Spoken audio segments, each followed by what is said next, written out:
오늘 함께 영원히 흔들리지 않는 나라라는 제목으로 하나님의 말씀을 나누겠습니다. 영원히 흔들리지 않는 나라입니다. 유명한 침대 광고 중에 이런 문구가 있습니다. 흔들리지 않는 편안함. 모두 한 번쯤은 들어보셨겠죠. 이 침대 회사가 워낙 유명해져서 요새는 광고에서 회사의 이미지를 더 강조하는데 예전에는 기능성을 더 강조했습니다. 볼링핀들이 있는 침대에 볼링공을 떨어뜨리는데 볼링핀들이 넘어가질 않아요.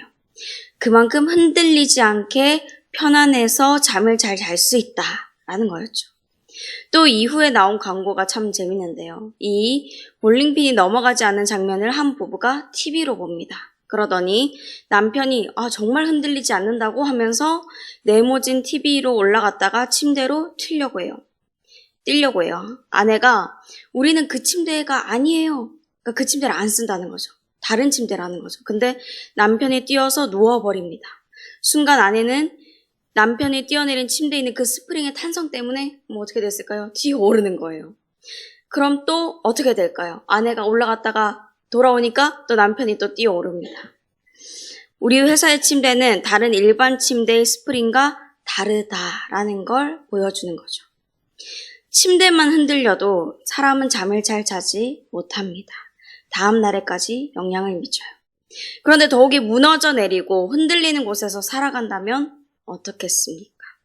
잠을 못 자는 것뿐만 아니라 늘 불안에 떨게 될 것입니다.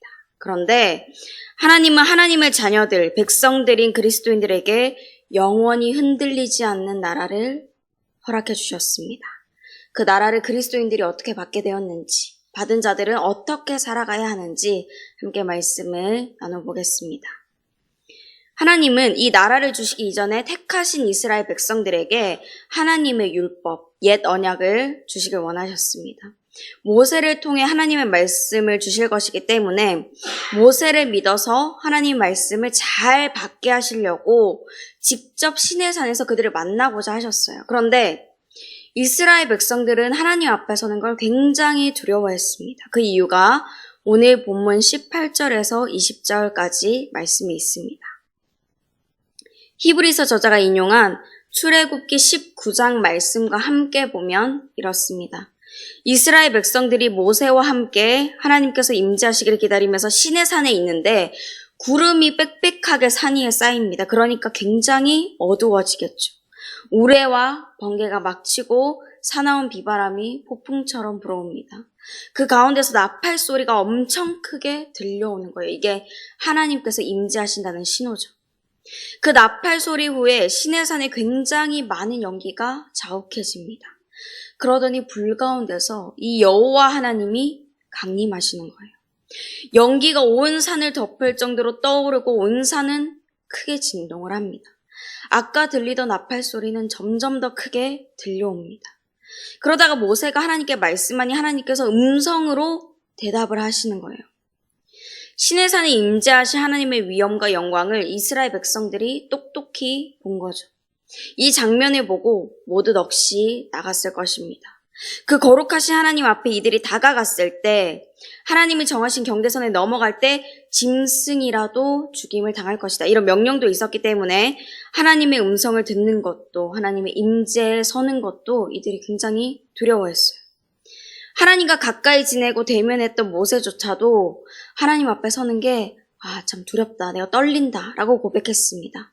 본문 21절에서 말씀하죠. 그 보이는 바가 이렇듯 무섭기로 모세도 이르되 내가 심히 두렵고 떨린다 하였느니라. 그래서 이스라엘 백성들이 모세에게 이런 부탁을 합니다. 출애굽기 20장 19절 말씀입니다.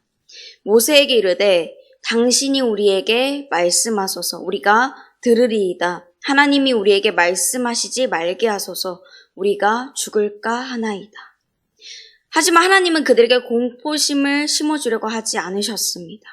하나님을 볼 때 막 불안함을 가져서 숨거나 아니면 억지로 하나님의 말씀을 따르거나 이렇게 하길 원하지 않으셨죠. 하나님의 영광을 보고 경외심을 갖기를 바라셨습니다.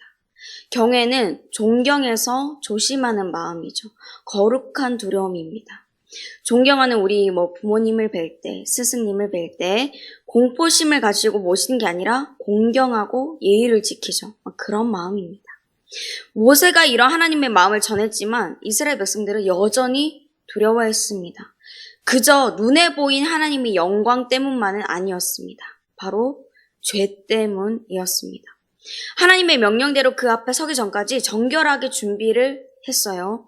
거룩하신 하나님 앞에 섰습니다. 그러나 그때 자신이 죄인인 것을 모를 수가 없었습니다. 하나님과 자신의 차이가 얼마나 큰지를 깨닫게 됩니다. 그러니까 그걸 깨닫고 하나님의 은혜와 자비를 더 구하면 좋을 텐데 오히려 하나님께 나아가지 못했죠. 하나님과 직접 대화할 수도 교제할 수도 없었습니다. 이것은 하나님이 만드신 모습은 아니에요.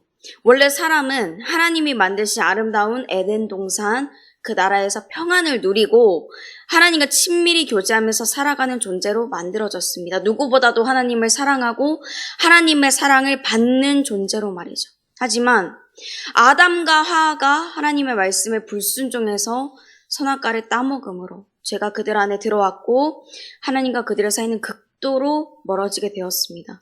죄인인 인간이 거룩하신 하나님 앞에 설 때 두려움을 갖게 됐죠. 공포심을 갖게 됐어요. 하나님이 아담을 부르실 때 하나님과 그렇게 친밀하던 아담은 두려워서 숨어버렸습니다. 그 죄가 이어져서 죄인인 인간은 하나님 앞에 자신의 의로 설 수가 없게 되었습니다. 영원히 흔들리지 않았던 그 나라, 그 하나님의 나라 안에 다시 들어가고 싶어도 들어갈 수 없는 상태가 됐고 계속 하나님에 대해 오해하고 멀어지게 됐죠. 그러다 보니까 잘못된 생각을 하게 됐습니다. 옛 언약을 지키면 모세를 통해 받은 하나님의 율법을 다 지키면 자신이 의롭게 된다는 착각이었죠. 그래서 이후에 바리새인들, 서기관, 사두개인들과 같은 자들이 613개나 되는 그 율법을 다 지키려고 안간힘을 썼습니다. 그러나 사람의 노력으로는 그 어떤 것도 바꿀 수가 없습니다. 율법을 다 지킨다고 해서 평안을 누릴 수 있는 게 아닙니다. 첫 번째 주제입니다. 옛 언약으로는 하나님 나라를 누릴 수 없습니다. 옛 언약으로는 하나님 나라를 누릴 수 없습니다. 시내산에서 받은 옛 언약은 죄인을 의인으로 만들어주지 않습니다. 율법은 사람이 자기 힘으로는 절대 이것을 회복시킬 수 없고 하나님을 대면할 수 없고 하나님 나라를 누릴 수 없다라는 것을 깨닫게 할 뿐이죠. 그러면 어떻게 자신의 노력으로 그 무엇도 이룰 수 없고 하나님을 대면할 수도 없고 오히려 두려움을 느끼게 된 이 죄인인 사람이 하나님의 영원한 나라를 받을 수 있었을까요? 오직 예수 그리스도로 인해 받게 되었습니다. 24절 말씀입니다. 새 언약의 중보자이신 예수와 및 아벨의 피보다 더 나은 것을 말하는 뿌린 피니라. 예수님은 이전에 반복되던 그런 제사가 아니라 자신의 몸으로 단번에 속죄 사역을 이루셨습니다. 하나님과 사람 사이에 있는 그 멀고도 먼 간격을 채우시기 위해서 친히 화목제물이 되어주셨죠. 예수님께서 십자가에서 흘리신 그 피는 원수된 자들의 죄까지도 속죄해주는 그런 호소의 피가 되었습니다. 그래서 억울한 죽음에 대해서 복수를 호소하는 아벨의 피보다 더 낫다라는 의미로 24절에서 말씀하고 있죠. 새 언약의 중보자 되신 예수님의 공로로 인해서 죄인들은 용서를 받게 되었습니다. 죄인이 의인이 되었고 원수들이 하나님의 영적인 자녀들이 되었고 하나님을 직접 대면해서 볼 수 없던 자들이 예수 그리스도의 의를 힘입어서 하나님 앞에 직접 그리고 담대히 나아갈 수 있게 되었습니다. 시내산에서의 옛 언약에 묶였던 자들이 시온산의 새 언약을 받게 되었습니다. 두 번째 주제입니다. 예수 그리스도로 시온산의 새 언약을 받게 되었습니다. 예수 그리스도로 시온산의 새 언약을 받게 되었죠. 이 시온산이 그러면 어디일까요? 성경에서 많은 의미로 쓰이지만 영적인 의미는 장차 임할 새 예루살렘, 흔들리지 않고 무너지지 않는 영원한 도성, 바로 하나님 나라입니다. 22절에서 24절 말씀을 보면은 그곳에 누가 또 무엇이 있는지 알 수 있습니다. 수많은 천사들, 또 하나님의 생명책에 기록되고 약속의 기업을 상속받은 성도들의 이름, 교회, 하나님과 의인들의 영, 속죄를 완성시키신 그리스도의 피가 있죠. 예수님은 성도들이 그 온전한 나라에 이르기까지 결코 떠나지 않으시고 이끄시고 날마다 동행해 주십니다. 곧 무너지고 사라질 것들을 바라보지 않고 새 언약을 받은 백성들로서 살아갈 수 있도록 인도해 주시는 거죠. 이 약속과 은혜를 하나님께서 우리에게 주셨습니다. 예수님께서는 우리를 위해서 중보해 주시고 계십니다. 그러므로 율법의 땅에 매여서 놓치지 마시고 신의 산으로 다시 돌아가지 마시고 땅으로 돌아가지 마시고 하나님이 예수 그리스도를 통해 이루신 이 새 언약을 받았다는 사실을 꼭 기억하시기를 바랍니다. 또 그 은혜를 받은 자로서 하나님께 응답하시기를 바랍니다. 구체적으로 어떻게 응답해야 할까요? 세 번째 마지막 주제입니다. 받은 은혜를 누리며 하나님을 경외함으로 섬겨야 합니다. 받은 은혜를 누리며 하나님을 경외함으로 섬겨야 합니다. 하나님께서 영원한 것이 무엇인지 계속 말씀해 주시는데도 사람들은 자꾸 자기 고집대로 행합니다. 또다시 죄의 길로 흔들리고 무너질 것들을 붙잡으려고 돌아가는 거죠.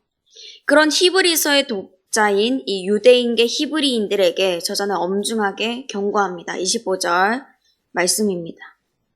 너희는 삼가 말씀하신 일을 거역하지 말라. 땅에서 경고하신 일을 거역한 그들이 피하지 못하였거든. 하물며 하늘로부터 경고하신 일을 배반하는 우리일까 보냐.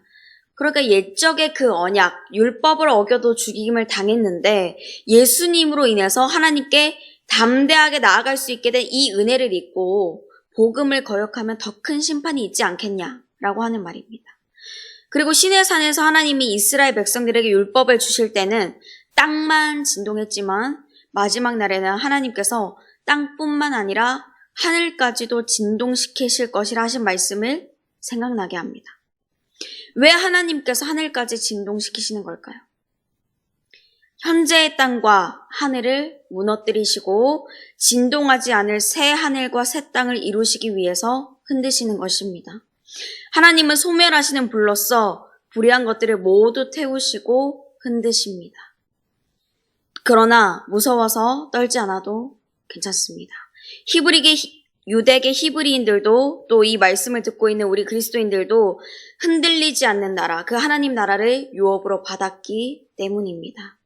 우리가 할 것은 그 약속과 나라를 받은 것을 믿고 하나님이 주신 흔들리지 않는 평안함을 누리는 것입니다.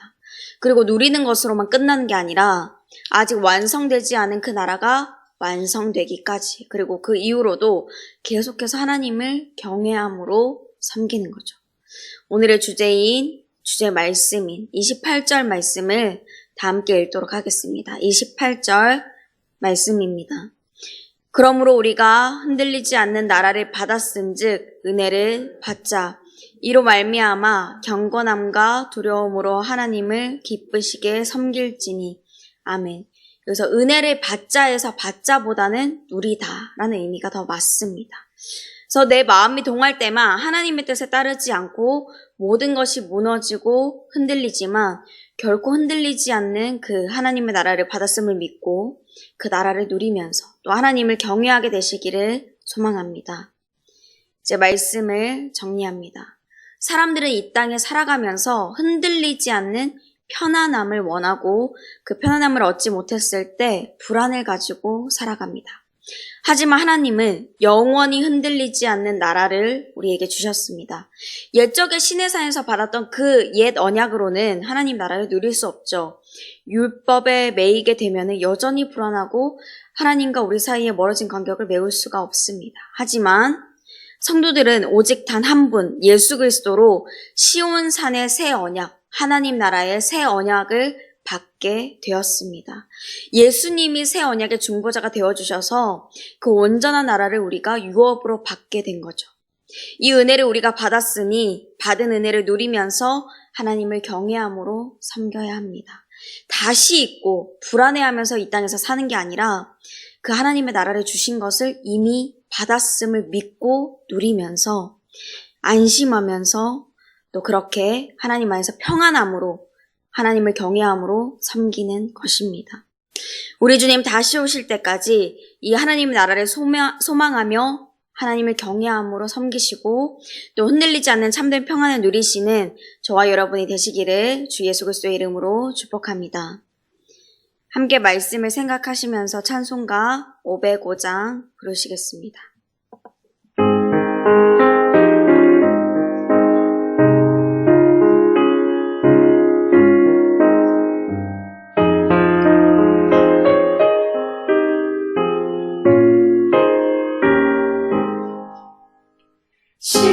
시온의 영광이 빛나는 아침 어둡더니 땅이 밝아오네 슬픔과 애통이 기쁨이 되리 시온의 영광이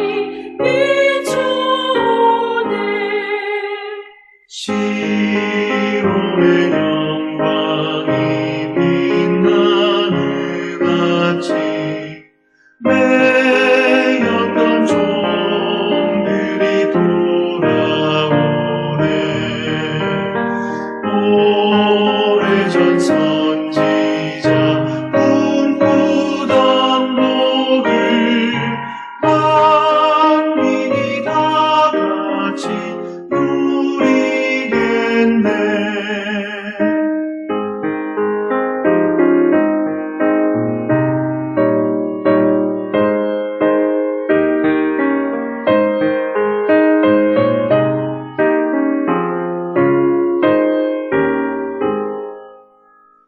보아라 광야에 화초가 피고 말랐던 시냇물을 흘러오네 이 산과 저 산이 마주쳐 울려 주 예수 은총을 찬송하네 땅들아 바다야 많은 섬들아 찬양을 주님께 드리어라 싸움과 죄악이 가득한 땅에 찬송이 하늘을 사무치네